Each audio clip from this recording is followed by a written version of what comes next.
Good morning. Have a nice day. Happy Monday. Good morning. Monday morning. Right?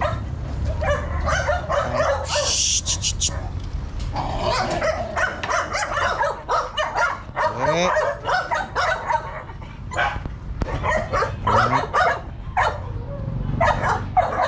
Good day. Have a nice day. Good morning. Ganda ng umaga mga lodi. Sumikat na nga ring araw. A few days is umuulan-ulan maghapon. So ngayon, Monday morning is magandang sikat ng araw. Alright? Ano ito motor natin? Alright.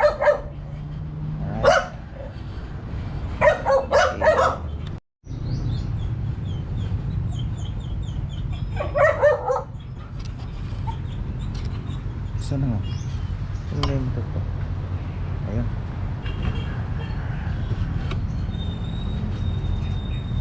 Sabi kakabi ako Lord. Lodi. Kabi tayo. Naubos tong coffee ko.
Routine, labas natin ang motor natin.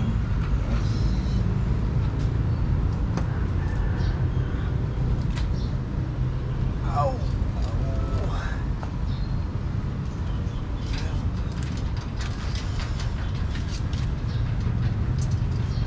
Back to work na naman mga lodi. Since Monday ngayon is office day.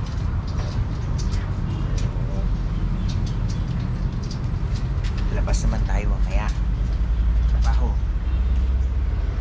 Ayan, punas-punas din naman ating motor, diba?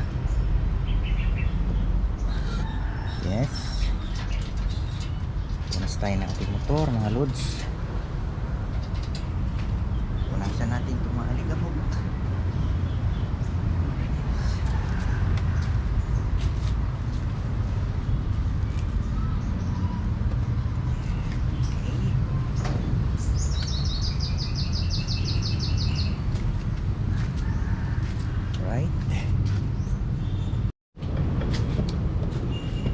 Ito ang aking daily routine mga lodi.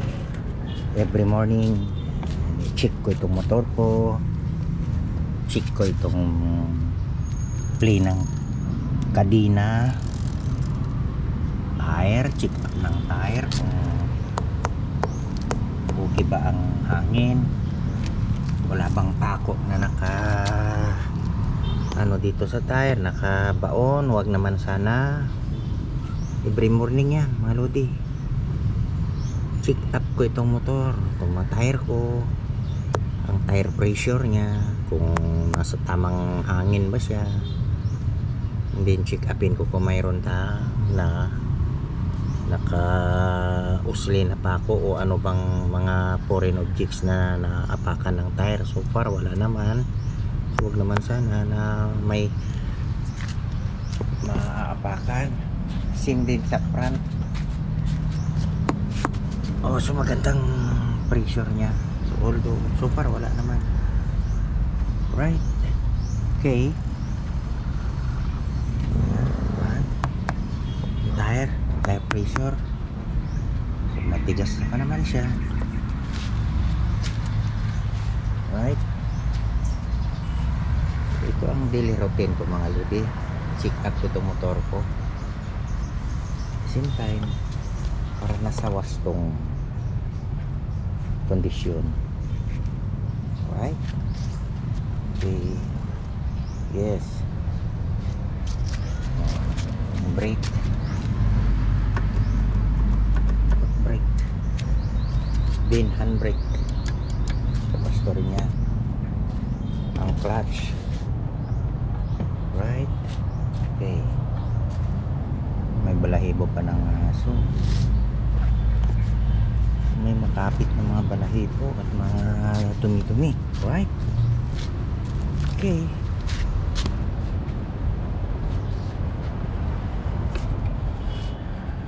So far okay naman mga lodi. Ito pala itong mga ibang motor ko. So ito RS 150. Hindi na ito siya tumatakbo. Ayan. Then ito rin. Itong isa. Itong Kawasaki Barako.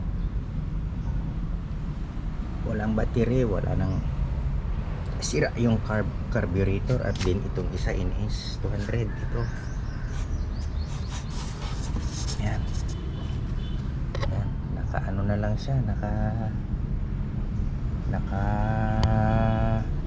Takip na lang, matakpan na lang ng mga ano ito, yung takpan ko na lang. So para itong tatlo sira. So although ito battery ang kulang dahil kinuha ko itong battery itong RS 150. Pinunta ko sa Raider 150. Yung Raider ko pala wala na sa Davao del Sur. Ginamit ng anak ko. So para ito, ipapaayos ito. Yun, nasa kayo. Pag may time. Alright? So para itong, bago itong Winner X, Honda Winner X, ito yung ginagamit ko today, daily. So kung may rides, nagamit ko na rin sa long ride. Last week, nag-loop ako sa Jose Abad Santos from Sultan Kudarat dito sa aming bayan. All the way to General Santos City. Hanggang Aglan, Sarangani, and then pumunta ako sa Jose Abad Santos all the way to Don Marcelino and Malita, Davao Occidental, at doon ako natulog sa Digos City. Ang layo pala yun mga lods. So parang okay naman ang mga daan doon, maganda naman. Ginagawa pang mga daan, so para magandang lugar pala ang Jose Abad Santos. Right? Ito tapos ko na na-check up itong mga tire and brakes ng motor ko. Ang fuel niya naka full tank na ako kahapon dahil mamaya pupunta ako ng area na naman sa trabaho ko. So itong gamitin natin ngayon. Alright? Shout out sa atin lahat. Magandang araw and ride safe sa atin lahat mga lodi. Okay. Keep safe. Alright. Honda Winner X. Right. Maraming salamat.